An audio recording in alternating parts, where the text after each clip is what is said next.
Hello friends, ನಮಸ್ತೆ ಎಲ್ಲರಿಗೂ. Welcome back to ಬಣ್ಣ ಬಣ್ಣದ ಲೋಕ ಯೂಟ್ಯೂಬ್ ಚಾನಲ್. ನಾನಿವತ್ತು ಕಡಲೆಪುರಿ ಒಗ್ಗರಣೆ ಮಾಡ್ತಿದ್ದೀನಿ. ಇದಕ್ಕೆ ನಾನಿವತ್ತು ಮೊಟ್ಟೆ ಹಾಕ್ಕೊಂಡು ಮಾಡ್ತಿದ್ದೀನಿ. ಬನ್ನಿ, ಇವಾಗ ನಾನು ಒಂದು ಪಾತ್ರೆನ ಬಿಸಿ ಮಾಡೋಕೆ ಇಟ್ಕೊಂಡೆ. ನೆಕ್ಸ್ಟ್ ಪಾತ್ರೆ ಬಿಸಿಯಾದ ನಂತರ ಅದಕ್ಕೆ ಎಣ್ಣೆನ ಹಾಕ್ಕೊಂಡೆ. ಎಣ್ಣೆ ಹಾಕ್ಕೊಂಡು ಸಾಸಿವೆ ಹಾಕ್ಕೊಂಡು ಅದನ್ನು ಚೆನ್ನಾಗಿ ಸಿಡಿಸ್ಕೊಂಡೆ. ನೆಕ್ಸ್ಟು ಕರಿಬೇವು ಸೊಪ್ಪು ಹಾಕ್ಬಿಟ್ಟು ಈರುಳ್ಳಿನ ಆ್ಯಡ್ ಮಾಡಿದ್ದೀನಿ. ಈರುಳ್ಳಿ ಚೆನ್ನಾಗಿ ಫ್ರೈ ಆಗಬೇಕು. ಚೆನ್ನಾಗಿ ಫ್ರೈ ಆದ ನಂತರ ನಾವು ಅದಕ್ಕೆ ಮೆಣಸಿನ್ಕಾಯಿ ಹಾಕ್ಕೊಳ್ಳೋಣ. ಮೆಣಸಿನ್ಕಾಯಿ ನಿಮ್ಮ ಖಾರ ನೋಡ್ಕೊಂಡು ಹಾಕ್ಕೊಳ್ಳಿ.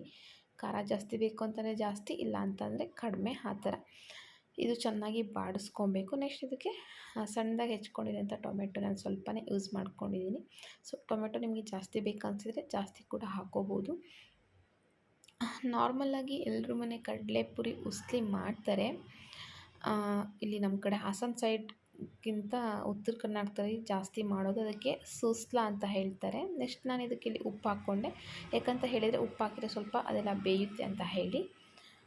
ಏನಪ್ಪ ಇವಳು ಮಾಡಿರೋದೇ ಅಥವಾ ಗೊತ್ತಿರೋದೇ ತೋರಿಸ್ತಾಳೆ ಅಂತ ಅಂದ್ಕೊಬೇಡಿ. ನನಗೆ ಗೊತ್ತಿರೋಂಥ ಸಿಂಪಲ್ ರೆಸಿಪಿಗಳನ್ನ ನಿಮ್ಮ ಹತ್ರ ಶೇರ್ ಮಾಡ್ಕೋಬೇಕು ಅನ್ನೋದಷ್ಟೇ ನನ್ನ ಭಾವನೆ.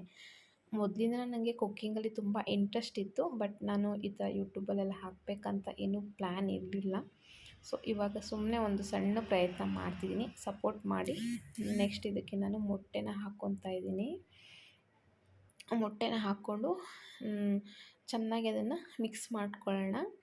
ಬೇಕಿದ್ರೆ ಜಾಸ್ತಿ ಮೊಟ್ಟೆ ಹಾಕ್ಕೋಬೋದು. ನಾನಿಲ್ಲಿ ಒಂದಷ್ಟೇ ಯೂಸ್ ಮಾಡ್ಕೊಂಡಿದ್ದೀನಿ. ನೆನ್ನೆ ನೈಟ್ ಅಷ್ಟೇ ಇದು ನನಗೆ ಹೊಳೆದಿದ್ದು. ನಾಳೆ ಬೆಳಗ್ಗೆ ನಾನು ಮಂಡಕ್ಕಿ ಉಸ್ಲಿ ಮಾಡೋಣ ಅಂತ ಅಂದ್ಕೊಂಡೆ. ಸೊ ಅಂದ್ಕೊಂಡ ತಕ್ಷಣ ಸುಮ್ಮನೆ ಮಾಮೂಲಿಯಾಗಿ ಮಾಡೋ ಬದಲು ಮೊಟ್ಟೆ ಹಾಕಿ ಮಾಡಿದ್ರೆ ಹೇಗಿರುತ್ತೆ ಅಂತ ಅಂದ್ಕೊಂಡು ದಿಢೀರಂತ ಪ್ಲ್ಯಾನ್ ಮಾಡಿಬಿಟ್ಟು ಮಾಡಿದ್ದಿದ್ದು. ಈ ಥರ ಲಾಸ್ಟ್ ಟೈಮ್ ಅವಲಕ್ಕಿಗೂ ಮಾಡಿದ್ದೆ, ಕಡಲೆಪುರಿ ಜೊತೆ ಯಾವತ್ತೂ ಟ್ರೈ ಮಾಡಿರಲಿಲ್ಲ. ಸೊ ಬನ್ನಿ, ಇವಾಗ ಇದು ಚೆನ್ನಾಗಿ ನೋಡಿ ಮೊಟ್ಟೆ ಬೆಂದಿದೆ. ಈ ಸ್ಟೇಜಲ್ಲಿ ಇದಕ್ಕೆ ನಾವು ಸ್ವಲ್ಪ ಅರಿಶಿನ ಪುಡಿ ಹಾಕ್ಕೊಳ್ಳೋಣ. ಉಪ್ಪು ಕಡಿಮೆ ಅನಿಸಿದರೆ ನಾವು ಉಪ್ಪು ಕೂಡ ಹಾಕ್ಕೊಂಡು ಇಲ್ಲಿ ರುಚಿನ ಅಡ್ಜಸ್ಟ್ ಮಾಡ್ಕೊಬೋದು. ಇಷ್ಟೇ ಸಿಂಪಲ್ಲಾಗಿ, ಬೇರೆ ಏನು ಆ್ಯಡ್ ಮಾಡೋ ಅವಶ್ಯಕತೆ ಇಲ್ಲ. ಚೆನ್ನಾಗಿ ಇದು ನೋಡಿ ಮಿಕ್ಸ್ ಆಯ್ತು. ಇವಾಗ ಇದಕ್ಕೆ ನಾವಿವಾಗ ತೊಳೆದು ಇಟ್ಕೊಂಡಿರೋ ಅಂಥ ಕಡಲೆಪುರಿ ಹಾಕ್ಕೊಳ್ಳೋಣ. ಕಡಲೆಪುರಿ ಹಾಕ್ಕೊಂಡು ಮಿಕ್ಸ್ ಮಾಡಿಕೊಂಡ್ರೆ ಅದು ರೆಡಿ ಆಗುತ್ತೆ.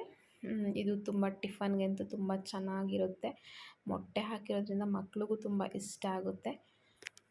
ನೋಡಿ ಫ್ರೆಂಡ್ಸ್, ನೀವು ಮಾಡಿ ಟ್ರೈ ಮಾಡಿ. ಡಿಫ್ರೆಂಟ್ ಆಗಿರೋದು ಟ್ರೈ ಮಾಡಿದರೆ ಮಕ್ಳಿಗೆ ಇಷ್ಟ ಆಗುತ್ತಲ್ವ. ನಾವು ಮಾಡೋದನ್ನ ಮಕ್ಕಳು ಅಥವಾ ಮನೆಯವರು ಇಷ್ಟಪಟ್ಟು ತಿಂದರೆ ಮಾಡಿದವ್ರಿಗೂ ಕೂಡ ಒಂಥರ ಖುಷಿ ಅನಿಸುತ್ತಲ್ವ. ಸೊ ಹಾಗಾಗಿ ಏನೇ ಮಾಡಿದರೂ ರುಚಿಯಾಗಿ ಮಾಡಿದ್ರೆ ಎಲ್ಲರೂ ಕೂಡ ಇಷ್ಟಪಟ್ಟು ತಿಂತಾರೆ.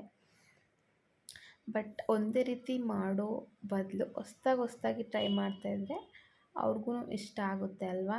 ಸೊ ಹೀಗೆ ನೀವು ಟ್ರೈ ಮಾಡ್ತಾರೆ ಅಂತ ಹೇಳೋಕ್ಕೆ ಇಷ್ಟಪಡ್ತೀನಿ. ಇದು ಚೆನ್ನಾಗಿ ಮಿಕ್ಸ್ ಕೊಟ್ಕೊಳ್ಳೋಣ. ಬೆಂದಿರೋ ನಾವು ಮೊದಲೇ ರೆಡಿ ಮಾಡಿ ಇಟ್ಕೊಳ್ಳೋಂಥ ಮಸಾಲ ಕಡಲೆಪುರಿ ಜೊತೆ ಚೆನ್ನಾಗಿ ಹೊಂದ್ಕೋಬೇಕು. ಚೆನ್ನಾಗಿ ಹೊಂದಿಸ್ಕೊಳ್ಳೋಣ. ಇದೇ ಮೆಥಡ್ ಅವಲಕ್ಕಿ ಕೂಡ ಮಾಡೋದಷ್ಟೇ. ನೆಕ್ಸ್ಟ್ ಇದಕ್ಕೆ ನಾನು ಲಾಸ್ಟಲ್ಲಿ ಚೂರು ನಿಂಬೆ ರಸ ಆ್ಯಡ್ ಮಾಡ್ಕೊಂಡಿದ್ದೆ. ನೋಡಿ, ಸಿಂಪಲಾಗಿ ಮಾಡಿರೋಂಥ ಮೊಟ್ಟೆ ಕಡಲೆಪುರಿ ರೆಸಿಪಿ ರೆಡಿ ಆಯಿತು. Thank you for watching.